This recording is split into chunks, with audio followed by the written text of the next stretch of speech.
Oi pessoal, como a gente tinha combinado, eu vou fazer uma aulinha aqui com esses dois tópicos, a República Liberal Populista e a ditadura, só visando fazer com quem vai prestar aí, Unesp, Unicamp, né, que faltaram esses dois tópicos, para que você tenha uma ideia básica sobre isso, e aí no finalzinho das aulas a gente retoma isso em sala de aula, os principais tópicos pelo menos, tá bom? Então a gente vai falar um pouquinho aqui sobre esses dois assuntos, que antes de começar a aula aqui, né, fazer uma homenagem especial aqui aos novos casais que se formaram agora, né? Um salve especial aqui para a senhorita Scapim e para o senhor Amodeu, né, casal novo aí, e também para o casal sensacional aí, o senhor Enzo Jurca, né, e a nossa amiga Letícia Dias, certo? É isso aí, vamos lá então. República Liberal Populista, 46 a 64. A República Liberal Populista é aquele período que sucede o período da Era Vargas, do Estado Novo, né? Então acaba o Estado Novo, e de 46 a 64 a gente vai ter uma normalidade democrática, por assim dizer, né? Nessa imagem aqui inicial eu coloquei 5 pessoas importantes que aparecem aí, não é? Esse primeiro aqui que você está vendo, esse aqui é o interventor, governador de São Paulo, o Adhemar de Barros, né? Esse segundo aqui com a faixa presidencial é o Dutra, o presidente Dutra, que vai suceder o Vargas no Estado Novo. Esse aqui é um dos caras que foi pivô da morte e do suicídio do Vargas, não é? O jornalista Carlos Lacerda, da UDN. Aqui é o Vargas, né? Após o suicídio, ele já falecido aqui. E esse cara aqui é o governador do Rio Grande do Sul, o Leonel Brizola, também um cara importante nesse período aqui, certo? Vamos lá, então esse é o Dutra. O Estado Novo, a ditadura varguista acabou em 45, final de 45, né? Houve eleições aí presidenciais e no começo de 46 o Eurico Gaspar Dutra assume o poder, que vai governar de 46 até o finalzinho de 50, certo? Algumas coisas importantes aqui. Eu coloquei aqui que esse é o período da redemocratização do país, né? E coloquei redemocratização aqui entre aspas, por um motivo importante. O Brasil, nesse período, vai ver surgir a Guerra Fria, conforme nós vimos em sala de aula. E nesse contexto da Guerra Fria, o Brasil vai se alinhar política e ideologicamente com os Estados Unidos. E, portanto, qualquer coisa que faça referência ao socialismo no Brasil será então visto como um adversário, como algo a ser combatido. Por isso, em 47, o presidente Dutra ele vai romper relações diplomáticas com a União Soviética, né? Significa que, do ponto de vista oficial, o Brasil passou a não ter mais diálogo com a União Soviética. E em 47, o governo Dutra vai fechar, vai colocar o Partido Comunista Brasileiro na ilegalidade, né?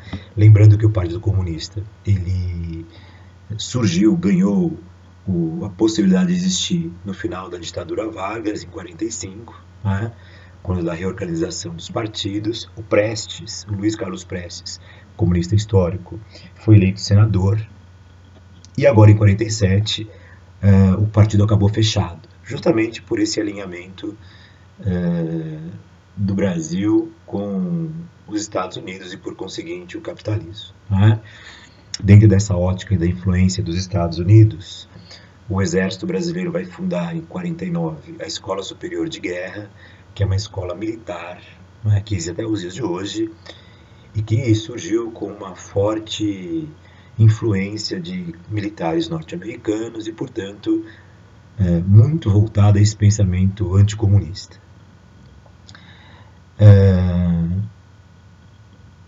Do ponto de vista econômico, o Dutra vai ser um pouco o avesso daquilo que foi o Getúlio Vargas. Né? O Vargas era um cara nacionalista, intervencionista, fez isso durante todo o Estado Novo, todo o período Vargas, e o Dutra vai ter uma outra postura política, né?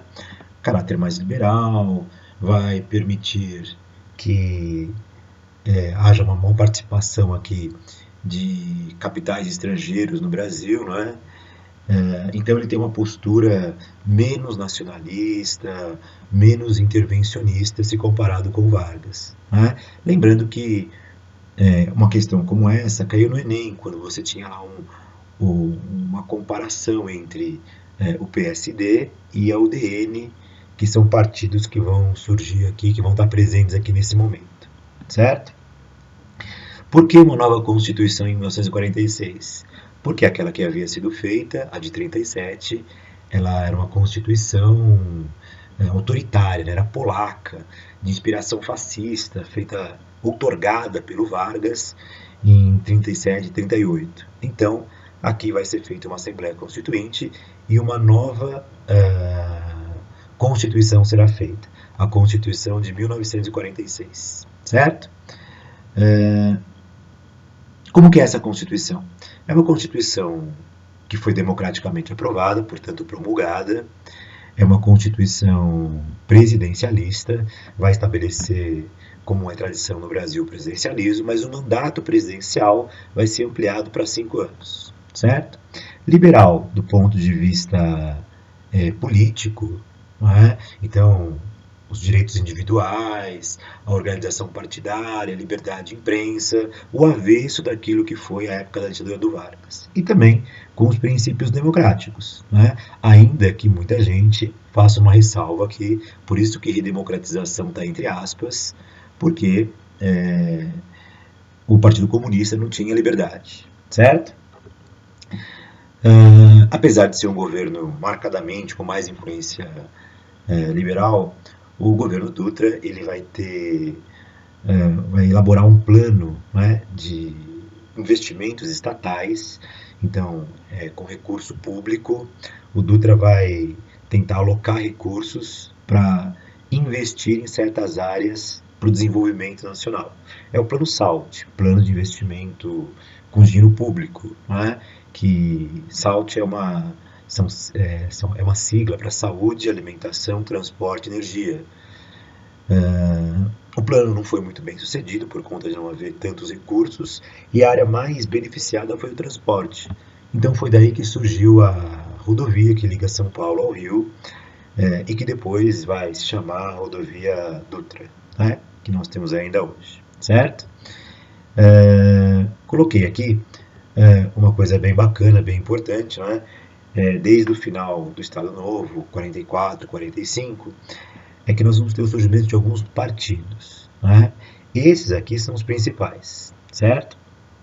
O PTB, que é o partido do próprio Vargas, né? É o partido que ele mesmo criou e, portanto, é o partido do populismo varguista. É o partido do trabalhismo, é o partido do nacionalismo econômico, é o partido das leis trabalhistas, enfim, né? Tem a cara do Vargas, certo? Nesse período também a gente vai ter o grande rival do PTB, o partido que se opõe ao PTB, que é o DN. Eu coloquei aqui como a direita mais conservadora, não é? Porque é um partido basicamente formado pelo empresariado, né, paulista, sobretudo paulista brasileiro, carioca e tal, não é? E tem aqui uma vertente política, ideológica meio avessa ao Vargas. É o partido do antipopulismo, né? Do antivarguismo. É um partido que economicamente é um partido liberal e, portanto, olha criticamente o intervencionismo e o nacionalismo econômico do Vargas, né? E numa época de Guerra Fria é um partido essencialmente anticomunista, né? Entre esses dois, é um partido de centro, você vai ter o PSD, o Partido Social Democrático. O Dutra pertencia ao PSD e é um partido moderado, não é? Que ora tende a se aliar mais com a UDN, ora com o PTB, certo? Então, esses são, em linhas gerais, os principais partidos que vão monopolizar a cena política até a década de até a década de 64, certo? No final de 1950, a gente vai ter eleições presidenciais aí, não é? E nessas eleições vai acontecer algo bem curioso, né? Porque a UDN não encontrará um candidato com uma força política nacional, o PSD muito menos, porque vai ter um candidato bem local aqui, um cara de São Paulo, Cristiano Machado, e o PTB, bem no finalzinho aí, para começar a campanha, né, no finalzinho do governo Dutra, vai lançar novamente o Getúlio Vargas, que você está vendo aqui nessa foto. Não é? Então o Vargas ele tem aquele primeiro período de governo que vai de 30 a 45, aí nesse meio tempo tem o governo Dutra, que a gente acabou de ver, e depois a gente vai ter a volta do governo Vargas, certo? Que deveria governar de 51 até 55. Porém, a gente sabe, né, em 54, agosto de 54, ele se suicidou, certo? Qual vai ser a marca desse governo Vargas, desse segundo governo Vargas? A marca por excelência vai ser o nacionalismo econômico, ou seja, uma postura meio antagônica àquilo que o Dutra havia feito, não é? Então, uma ideia de fazer o quê? De você estimular empresas nacionais e, sobretudo, estatais, não é? Imaginar que o desenvolvimento econômico tem de vir sem a influência do capital estrangeiro. E o marco mais fundamental dessa postura do Vargas é a campanha do petróleo é nosso. Não é? Na década de 50, o Brasil descobre reservas de petróleo, então há toda uma iniciativa de empresas estrangeiras em explorarem o petróleo no Brasil, como a Shell, a Exxon, empresas americanas e inglesas, Texaco e tal. E o Vargas, em 53, vai começar uma campanha chamada O Petróleo é Nosso, justamente para fazer com que só uma empresa pudesse explorar o petróleo. Em 53, ele consegue, no Congresso, aprovar aí a criação da Petróleo Brasileiro S.A., a Petrobras, certo? Essa é a ideia, não é? O estímulo ao desenvolvimento interno a partir das próprias forças nacionais, sem a influência ou a intromissão do capital estrangeiro. Na década de 50, essas posições então serão muito marcantes e acirradas. Não é? De um lado, aqueles que defendem o nacionalismo como Vargas, não é? E vão contrariar o interesse de grandes empresas internacionais, e de outro, aqueles que achavam, não é, que de fato o capital internacional era bem-vindo, ajudaria a desenvolver o país e tal, e que eram chamados, ironicamente, pelos nacionalistas de entreguistas, no sentido de quererem entregar aí, as riquezas nacionais aos países estrangeiros. Né? Esse vai ser um período de governo bem tenso, em que essas duas posições vão estar bem exacerbadas, não é? Haverá críticas aí, muitas críticas ao Vargas, sobretudo feitas por aquele cara que a gente viu no comecinho do slide aqui, não é? O Carlos Lacerda, que era o líder da UDN na Guanabara, que era a capital do Brasil, né, naquela época.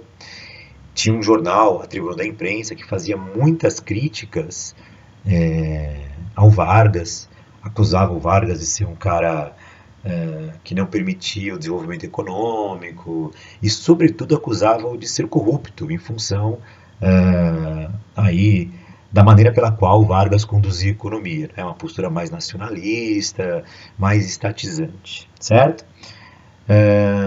As coisas começam a ficar muito complicadas aqui no dia 5 de agosto, quando o Vargas, ou melhor, quando o Carlos Lacerda estiver lá no seu jornal, saindo do seu jornal no dia 5 à noite, e ele vai sofrer um atentado, ele vai ser baleado, né, no que ficou conhecido como o atentado da Rua Toneleiros. O Carlos Lacerda, então, é internado, tal, e aí surge uma investigação tentando achar quem de fato havia tentado matar o Lacerda. Né? Lembrando que durante o atentado, um segurança do Lacerda, o Major Rubens Vaz, ele foi atingido e foi morto. Ele era um cara da aeronáutica, então quem vai conduzir as investigações aí são os setores militares, não é? Do Exército, da Marinha, da Aeronáutica e tal. E nessas investigações vai chegar à conclusão que um dos mandantes do crime é esse cara que aparece aqui na foto, né? O Gregório Fortunato. Esse cara aqui, ó, que a gente está vendo penteando Vargas, certo? Ele era o cara que fazia segurança pessoal do Getúlio e as investigações levaram a ele. E aí, num clima bastante polarizado já, né, entre os nacionalistas e aqueles que defendiam a maior ação do capital internacional, o Vargas vai ser acusado indiretamente, não é, de ter ordenado a morte do Carlos Lacerda, uma vez que foi o chefe da segurança dele que acabou sendo acusado pelo crime. Né? Vai haver toda uma movimentação aí importante. O próprio vice do Vargas, o Café Filho, ele pede que o Vargas se afaste, que ele renuncie, não é? Para as investigações terem prosseguimento. E o Vargas teria dito então que não sairia do Palácio do Catete se não fosse morto. A tensão aumenta, não é? Muita gente exige a renúncia do Vargas, não é? E o Vargas, então, no dia 24 de agosto de 54, numa medida extrema, né, isolado ali politicamente, muito pressionado, ele vai se suicidar. Se suicida com um tiro no coração, também tinha a imagem no começo do slide, e deixa uma carta, né, deixa uma cópia de algumas cartas com algumas pessoas, né? Uma delas o Tancredo Neves, e nessa carta ele vai justificar aí o seu suicídio, né? Vai dizer isso, que havia forças ocultas no Brasil que queriam entregar as riquezas do Brasil para o estrangeiro, e vai indiretamente responsabilizar os setores da UDN e todos aqueles mais vinculados ao capital internacional pelo seu suicídio. Né? Ele vai dizer que querem explorar o Brasil, as riquezas do Brasil, mas ele não vai deixar. Ele usa uma linguagem bem bacana, né? Ele fala assim, ó, dei para vocês, brasileiros, a minha vida, agora entrego a minha morte, saio da vida para entrar para a história, certo? E aí, um dos momentos importantes da história do Brasil é o suicídio do Getúlio Vargas, certo? Ele se suicidou em 54, em agosto de 54, e o mandato dele iria então até o finalzinho de 55. Então, uma vez que o presidente se suicidou, o que aconteceu? Assumiu o vice. Né? Esse 1 ano e meio, é um período de interregno, de término do mandato, não é? Que é bem curtinho, vou falar bem rapidinho dele aqui, porque talvez dentro da nossa lógica ele seja menos importante. Tá? Então o Café Filho assume, né? Ele vai governar mais ou menos um ano e 4 meses que faltam para acabar o governo Vargas. E no mandato dele, nesse 1 ano, né? Esse primeiro aqui é o Café Filho, esse carinha de óculos aqui, ó, né? Ele vai ter uma postura, sobretudo econômica, meio diferente daquela do Vargas, não é? Ele vai adotar medidas de caráter mais liberal. O ministro da Fazenda dele, o Eugênio Goudin, é um cara da UDN, não é? Então você vai adotar uma medida mais conservadora, mais ortodoxa, né? Para tentar colocar a economia em ordem, corte de gastos, vai estimular as relações com o capital estrangeiro, não é? Então, nesse 1 ano, o Brasil vive mais ou menos uma experiência diferente daquela mais nacionalista do Vargas. Nesse um ano se realizam eleições presidenciais, né? E quem vai ganhar as eleições é o Juscelino Kubitschek. Há uma aliança aí entre o PSD e o PTB, né? E o Juscelino ganha a eleição, né? Havia aqui uma expectativa muito grande da UDN chegar ao poder. Uma vez que o Vargas do PTB havia se suicidado, o PTB estava bem desgastado, né? Mas o PTB faz uma aliança com o PSD e quem se elege é o Juscelino, certo? Isso em 55. Olha que interessante isso, né? A UDN perdeu. A UDN é aquele partido mais conservador, mais antivarguista e tal, mais à direita. E quando o Juscelino ganha, é curioso que entre algumas forças da UDN já surge um discurso golpista. O golpe vai acontecer em 64, só 9 anos depois. Mas já há setores aqui da UDN que vão ter o seguinte discurso: Juscelino ganhou, não pode assumir. Se assumir, não pode governar. Não é? Se governar, nós temos que derrubá-lo.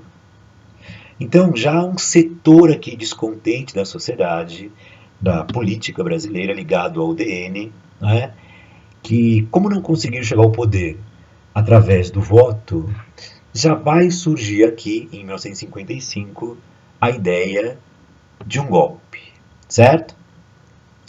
Olha que situação curiosa, né?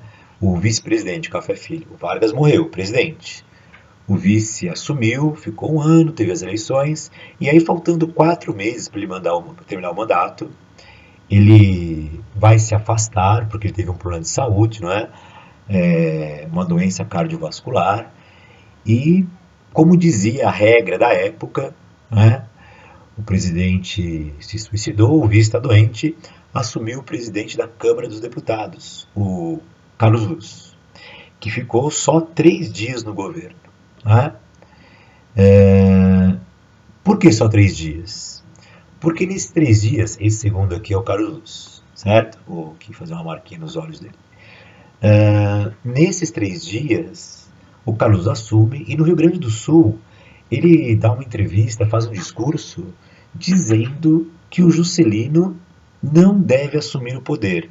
Não é? Ele vai fazer coro aí com a UDN, né? Apesar de ser do PSD, que tinha vários segmentos aí, né? Vários grupos dentro do mesmo partido, e ele vai, de certa forma, endossar aquele discurso de que o presidente eleito, Juscelino Kubitschek, não deve assumir. Portanto, de novo aí aparece a ideia do golpe. Não é? No dia 11 de novembro de 55, o Marechal Lott, né, que era um dos líderes do exército no Brasil,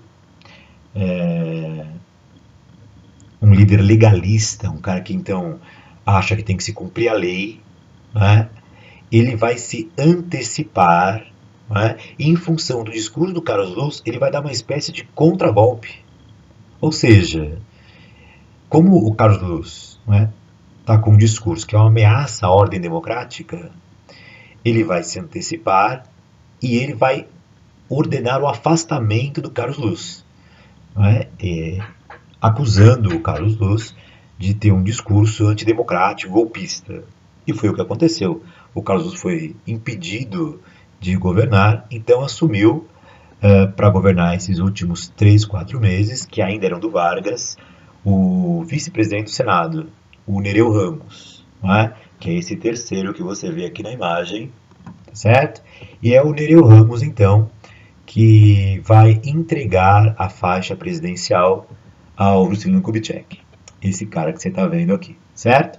Então, só para recapitular, de importante aqui, a gente viu o Dutra, né, lá com a sua visão mais alinhada aos Estados Unidos, mais liberal do ponto de vista econômico, né?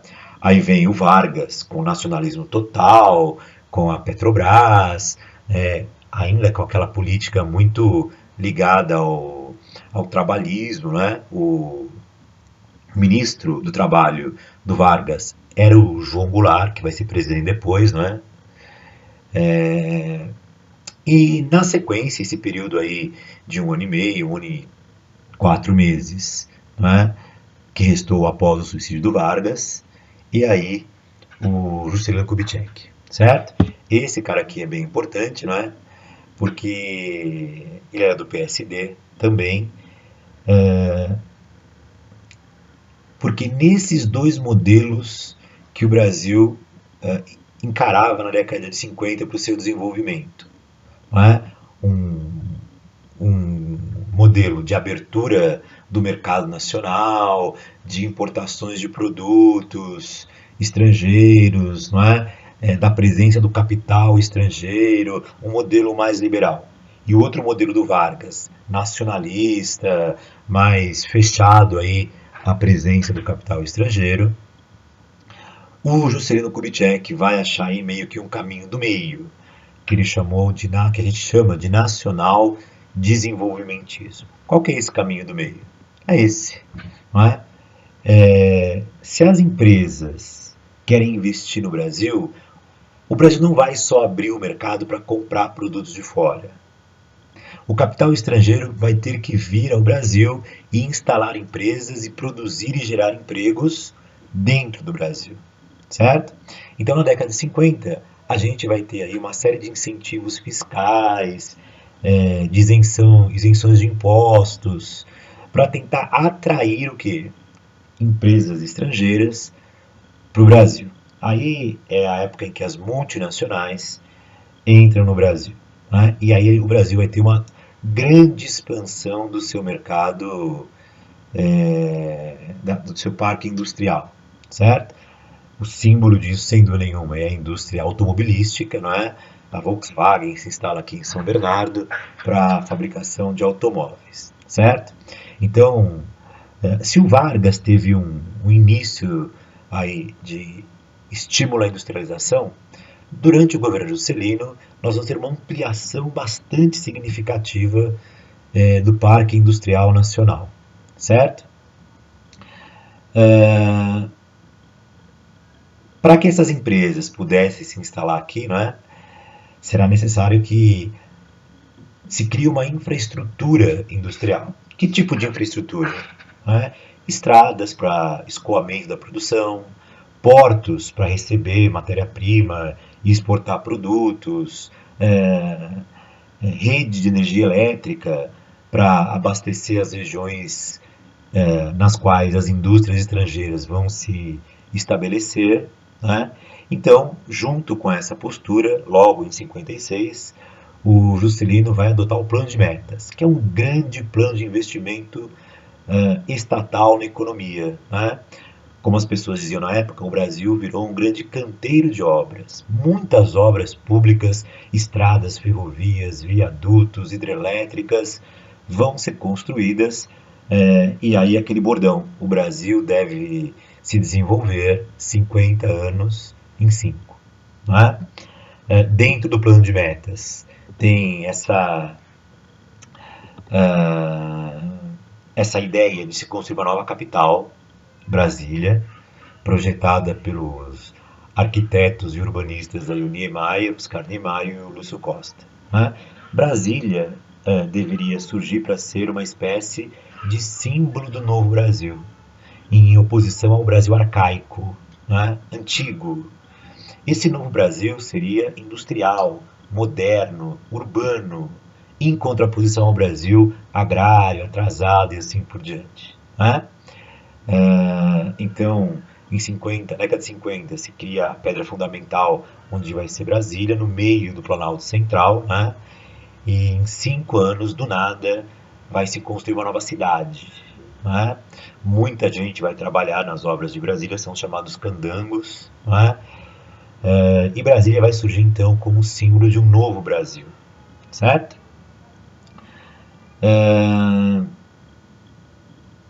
O presidente Juscelino Kubitschek vai ser conhecido como o presidente Sorriso, o presidente Bossa Nova. Nessa época, esse ritmo brasileiro, né? A Bossa Nova estava fazendo sucesso. São chamados anos dourados, não é? Então tem uma grande expansão econômica, tem muitos empregos, a oferta de emprego é gigante, a população do Brasil vai se tornar mais urbana do que rural. Então há uma ideia aí de progresso, de desenvolvimento muito acentuado no Brasil nesse período. Esse é um aspecto positivo que quase todo mundo lembra do governo Juscelino, não é? Emprego, desenvolvimento, renda, industrialização, produção em alta. Porém, há também um aspecto negativo, né? Por quê? Porque o plano de metas ele foi feito e de fato muitas coisas foram construídas no Brasil em função do endividamento externo, né? O Juscelino vai contrair muitos empréstimos no estrangeiro, né? Junto a outros países mais ricos, e isso vai fazer com que o Brasil tenha aí mais um problema agora a resolver, que é a questão do endividamento externo. Outra característica negativa desse modelo que nós criamos, né, é o chamado capitalismo dependente. Ou seja, o Brasil recebeu muitas indústrias e isso desenvolveu o Brasil de fato. Porém, tanto a tecnologia que nós usamos para produzir esses produtos, como os lucros que as empresas têm, eles são estrangeiros, não é? Ou seja, nós não geramos tecnologia, nós assimilamos tecnologia, não é? Então, os carros da Volkswagen, por exemplo, eles têm a tecnologia que vem da Alemanha. Os lucros que a Volkswagen obtém no Brasil, em parte, são mandados para a Alemanha. São as chamadas remessas de lucro, né? E isso, então, vai trazer consequências para o Brasil, né? Mas o que ficou de fato foi essa ideia de que o governo Juscelino foi o governo do progresso. Muito bem. Em 1960 haverá eleições, né? Os 5 anos do Juscelino terminam no final de 60, e veja como é a política, né? O Juscelino, então, que tinha toda uma popularidade, não é? Para indicar o seu sucessor, né? Para que alguém do mesmo partido dele, ou aliado a ele, ganhasse as eleições. Não foi isso que aconteceu. Na década de 60, a UDN fez uma aliança com o partido menor, o PTN, e indicou ao governo o governador de São Paulo, a presidência do governo de São Paulo, o governador Jânio Quadros, né? Que é uma figura absolutamente folclórica da política brasileira, né? O Jânio Quadros, que é esse que você vê aqui agora, ele tinha um discurso muito característico dele, que muitas vezes repetiu no Brasil. A ideia de que ele acabaria com a corrupção, né? Que ele varreria a corrupção do Brasil.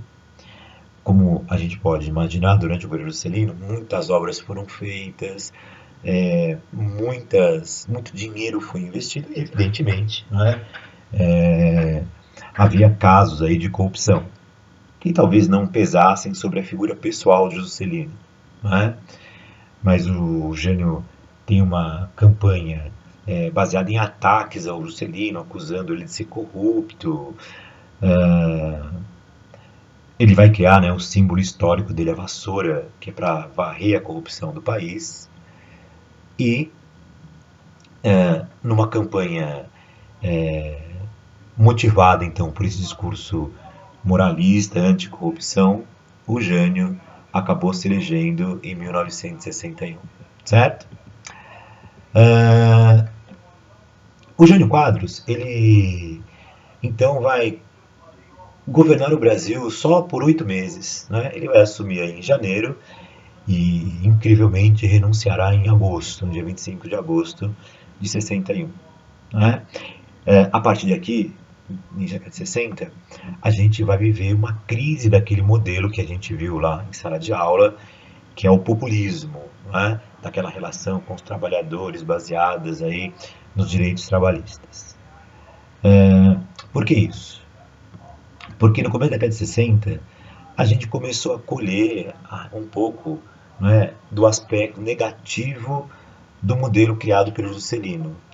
Não é? A dívida externa explodiu, ela ficou muito alta, não é? Isso acarretou um processo crescente de inflação no Brasil. Não é? O ritmo da produção industrial nacional ela diminuiu. Não é? Por exemplo, o Brasil não fazia eletrodomésticos. Quando começou a fazer aqui internamente, é, durante o governo Juscelino, se vendeu muito. Não é? 56, 57, 58, 59. Só que chegou uma hora que o mercado ficou mais abastecido e a produção diminuiu. Então, o Jânio Quadros herdou esse cenário: dívida externa em alta, um certo descontrole das contas públicas, inflação, uma produção menor, desemprego crescente, né, porque as empresas produzem menos. E nesse cenário caótico aí, meio econômico, o Jânio Quadros ele vai tomar algumas medidas para tentar consertar a economia, que são bastante conhecidas e muito impopulares. Não é? Quais medidas? Congelar salários, ou seja, não pode mais haver aumento de salários. Não é? E vai aumentar os impostos. Então a população que votou no Jânio maciçamente, em 3, 4 meses, vai perceber que as medidas que ele tomou foram muito impopulares e o apoio ao governo do Jânio vai cair drasticamente. Né? O Jânio Quadros ele foi o último presidente eleito no Brasil no seguinte modelo. Né? Antigamente você votava para presidente e para vice. Né? Quando você preenchia o papel na urna, você votava para presidente e votava no vice. Né? O Jânio era da UDN. Do outro lado, na outra chapa, estava o Carlos Lott, candidato a presidente do PTB. E o vice era o João Goulart, o Jango, que foi ministro do Trabalho do Vargas, né? Que era um cara muito popular e tal. Então muita gente que foi votar, votou na chapa Janjan, né? Jânio para presidente de um partido e o Jango para vice de outro partido. É isso que eu chamei aqui de eleições descasadas. Então, voto para presidente e voto para vice-presidente. Não é? Então, olha como esse governo do Jânio ele foi conturbado. Não é? Ele pegou uma situação econômica ruim, não é? De contas desorganizadas, inflação, dívida externa, desemprego. Vai ter um vice, que é um vice de oposição, né? É o vice de um outro partido, né? Vai adotar medidas impopulares, que vão desgastar muito o governo, como aumentar impostos, não permitir que houvesse aumento de salários. E o Jânio tinha um jeito de governar, não é? Baseado nessas medidas que eu chamei aqui de medidas demagógicas. O que é isso? O Jânio era um personagem, um político diferente, não é? Porque ele criou um personagem. Qual? Ele é um cara que aparecia assim, sempre desalinhado, o terno meio esquisito, descabelado. Não é? O Jânio falava de um jeito diferente, em que as pessoas achavam engraçado, não é? A frase famosa dele, não é? Uma vez um repórter perguntou por que ele havia renunciado. Não é? Ele não falou eu fiz porque eu quis. Ele fala eu filo porque quilo. Não é? Então o Jânio era um caricato, o Jânio era uma caricatura. Não é? E nesse aspecto, ele tomava medidas muito polêmicas e que causavam uma enorme discussão na política, na vida cotidiana interna. Por exemplo, ele em 61 proibiu o uso de biquíni nas praias, né? Proibiu a briga de galo, que era uma coisa extremamente comum no Brasil, né? Que talvez não seja muito da atribuição de um presidente, não é? Ainda mais num cenário de crise como esse.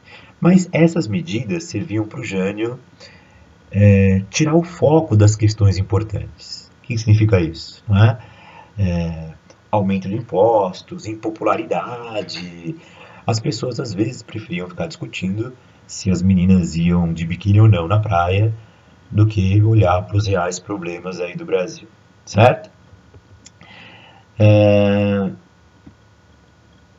O Jânio Quadros, então, ele se isolou do ponto de vista político. Por quê? Porque ele perdeu o apoio popular, né? Quem apoiava ele era o partido dele e alguns outros setores. Mas mesmo com o partido dele, né, o PTN e com o apoio da UDN, que eram partidos mais à direita, o Jânio vai brigar. Por quê? Porque em 61, né, estava passando pelo Brasil aqui, vindo da Argentina, o Che Guevara, que era um dos líderes da Revolução Cubana, o cara que encarnava a ideia do socialismo na América Latina. Né? Então o Jânio, mesmo sendo de uma corrente política avessa ao do Che Guevara, ele vai se encontrar com o Che Guevara, o Che vai para o Rio, depois vai para Brasília, ele vai se encontrar com o Che Guevara, vai condecorar o Che Guevara, dar uma medalha para ele, vai tirar foto com ele, né? E isso vai pegar muito mal no partido que o apoiava, que é o DN, que é um partido radicalmente anticomunista. Né? O Jânio fazia isso para ter algum ibope, para ter um pouco de mídia, só que isso pegou muito mal. Então o Jânio vai ficando isolado politicamente. Não tem apoio popular, vai deixar de ter o apoio da própria população, do próprio partido dele, né, da UDN. Então, isolado, o Jânio, surpreendentemente, sem que ninguém esperasse, em agosto de 61 ele renunciou. Né? Entregou uma carta ao presidente do Congresso, que é uma carta que lembra muito do Getúlio Vargas. Né? Ele fala que forças terríveis estavam pressionando ele, e ele renunciou. Mas essa renúncia, e aí de novo aparece aqui a ideia do golpe. Essa renúncia foi uma tentativa de golpe. Por que uma tentativa de golpe? Porque o Jânio, alguns dias antes da renúncia, que já estava planejada, ele chamou o vice dele, que era o João Goulart. Né? O João Goulart, que é um cara do populismo varguista, ele era o herdeiro político do Vargas, não é? Todo mundo achava isso, que depois que o Vargas morreu, o cara que tinha o mesmo perfil do Vargas era o João Goulart. Ele chama o João Goulart e pede para ele fazer uma visita à China. Né? Tem um documentário agora chamado Jango, que inclusive mostra essas imagens do João Goulart na China. E quando o João Goulart está lá na China, o Jânio renuncia. Olha que curioso isso, não é? Por que mandar o João Goulart para a China? Porque a China é um país socialista. É socialista desde a Revolução Chinesa de 49. Não é? E havia alguns setores da sociedade que viam na figura do João Goulart, do Jango, um cara mais inclinado ao socialismo. Na verdade, o Jango era um cara populista, nacionalista, muito alinhado com a ideia do varguismo. Mas num mundo bipolar, num mundo bipolarizado entre capitalismo e socialismo, algumas pessoas acusavam ou diziam que o João Goulart era um cara socialista. Então qual foi o lance do Jânio? Foi mandar o vice para um país socialista para realçar essa característica, não é? Que alguns acusavam o João Goulart, para a China, e renunciar nesse meio tempo, apostando o seguinte, que quando ele renunciasse, certos setores mais conservadores da sociedade, né, os militares, o empresariado, não admitissem a presença do Jango na presidência, e que então pedissem ao Jânio para que ele ficasse. Só que o Jânio ficaria então com poderes totais, como um ditador. Não é? Esse era o plano do Jânio. A questão que deu errado foi essa. Ninguém pediu para que o Jânio ficasse. O Congresso aceitou a renúncia dele, né? E, com a renúncia, quem assumiu foi o João Goulart, certo? Então, o Jânio Quadros deu um tiro na água aqui, não é? O tiro não saiu pela culatra. Aquilo que ele queria não deu certo. Mas o fato é que quando o Jânio renunciou, isso abriu uma crise institucional no Brasil. Por quê? Porque, de fato, havia setores do Congresso, das Forças Armadas, do empresariado, não é? Da burguesia nacional, que não queriam que o João Goulart assumisse. Certo? Então, isso criou um problema. O João Goulart estava voltando da China, né? Ele fica um tempo aí no Uruguai até definir a situação econômica, a situação política, aliás. E até uma possibilidade aqui do Brasil viver um certo conflito. Por quê? Porque havia os que defendiam que o João Goulart não assumisse. Então, de novo aparece a ideia do golpe aí, não é? Porque quando o presidente renuncia, está afastado, o vice tem que assumir. E havia aqueles que defendiam a volta do João Goulart. Dentre eles, aquele cara que a gente viu no começo do slide aqui, o governador do Rio Grande do Sul, que era cunhado dele, o Leonel Brizola, cunhado do Jango, não é? Que chegou aí às rádios de Porto Alegre, no Rio Grande do Sul, num movimento chamado Campanha da Legalidade, defendendo até que as pessoas pegassem armas para garantir que o João Goulart voltasse. Né? Então o Leonel Brizola é um cara importante para garantir a ordem constitucional e o retorno do João Goulart. Né? Qual foi a solução encontrada nessa situação de impasse? Uns querem que o Jango volte, outros querem que ele não volte. A situação encontrada foi essa. Né? Às pressas, nós mudamos a Constituição, certo? E em 61 se aprovou uma emenda constitucional que transformou o Brasil de presidencialista em parlamentarista. Né? Por que isso? Porque aí o João Goulart volta, mas volta sem poderes. Quem terá poder político interno é o primeiro-ministro. Certo? Há muitos historiadores que chamam isso de um golpe branco. Por quê? Porque foi uma estratégia política adotada pelo parlamento brasileiro só para garantir que o João Goulart não tivesse poder. Não é? Então a solução encontrada após a renúncia do Jânio foi essa. João Goulart volta, porém sem poderes. Não é? Então de 61 a 63, o João Goulart ele terá uma ação política limitada no Brasil, porque o poder de fato está nas mãos do primeiro-ministro, que durante a maior parte do tempo foi o Tancredo Neves. Certo? Muito bem. Essa mesma emenda constitucional que introduziu o parlamentarismo, ela dizia que em 63, portanto 2 anos depois, deveria haver um plebiscito, né, para saber se as pessoas de fato estavam gostando ou não do parlamentarismo. Né? Então, em 63 foi feito um plebiscito, e como o parlamentarismo não é uma tradição no Brasil, não é? A maior parte do tempo da história do Brasil nós fomos presidencialistas, não é? Então as pessoas disseram não ao parlamentarismo e ganhou a ideia que o presidencialismo deveria voltar, não é? Lembrando aqui que essa é a segunda experiência parlamentarista no Brasil. A primeira foi lá do parlamentarismo das avessas, na época da monarquia do segundo reinado com Dom Pedro II. Certo? Então, em outubro de 63, através de uma votação popular, de um plebiscito, a gente vai voltar ao presidencialismo. Certo? E o João Goulart terá, então, 6 meses de governo presidencialista, o que significa dizer que ele tinha, então, os poderes totais. Como poderes totais, os poderes de um presidente, certo? Muito bem. Nesses 6 meses, a situação política, a situação econômica, cultural do Brasil, ela vai ser bem intensa, né? Efervescência, agitação, certo?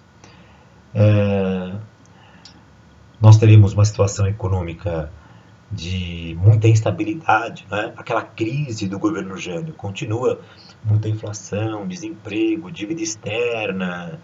Então os trabalhadores se organizam em greves, né? Mobilizações pedindo aumento de salários. No Nordeste, alguém me perguntou isso na sala, eu não lembro quem foi, né? No Nordeste, um cara chamado Francisco Julião, ele organiza as ligas camponesas em 62, 63, né? Que são movimentos que pedem reforma agrária no Nordeste. Sobretudo, né, os jovens universitários, secundaristas do ensino médio, passam a ter uma politização maior. A União Nacional dos Estudantes, a UNE, organiza manifestações, discussões políticas. Vai aparecer aí, né, os centros populares de cultura, que fazem peças, saraus literários, que questionam muito a realidade política do país. Então há um clima aí de muita discussão política. Em março de 64, no dia 13, o João Goulart faz um discurso bem famoso, né? Caiu no Enem também, um discurso na Central do Brasil, no qual ele vai anunciar as chamadas reformas de base. Né? O que são essas reformas de base? Ele pretende adotar uma série de medidas para reformular as bases aí da sociedade e da economia nacional. Né? Um dos caras importantes é o Celso Furtado, que era ministro do João Goulart. Então a ideia é essa, não é?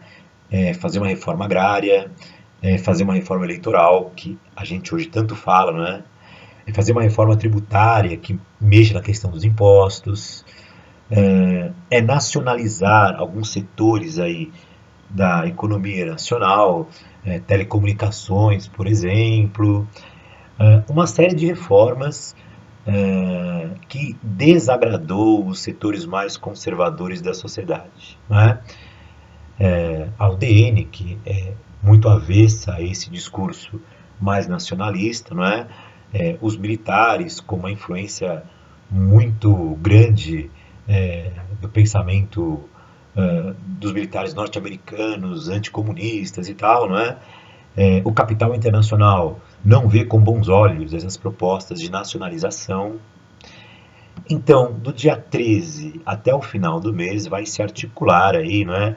Uma coisa que já vinha sendo discutida por setores mais conservadores da sociedade, não é? Que é a realização de um golpe de Estado, certo? Golpe por quê? Porque o João Goulart era um cara legitimamente eleito, né? Que, segundo algumas pesquisas, até tinha maioria de apoio popular e tal.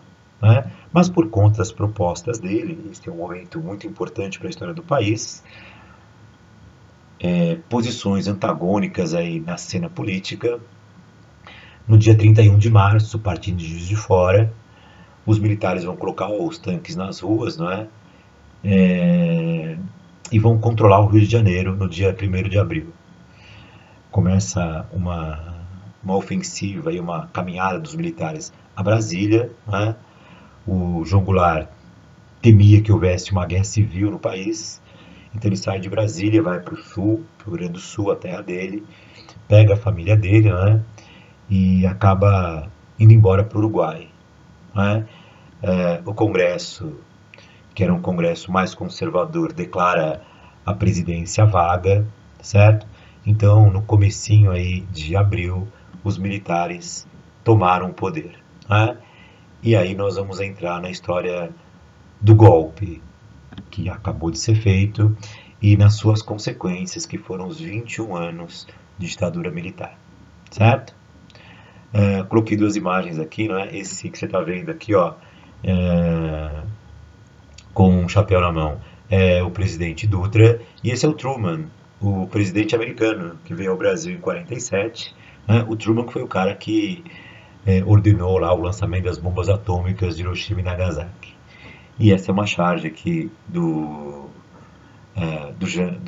Getúlio Vargas, né, quando ele volta ao governo em 51. O rádio está cantando aqui, né, um slogan dessa campanha: bota o retrato do velho, bota o retrato do velho outra vez no mesmo lugar. Que é aquele papo, né? Você vai numa repartição pública, tem a foto do presidente, né, em qualquer repartição federal. Então, bota o retrato do velho significa coloca o Getúlio novamente como presidente.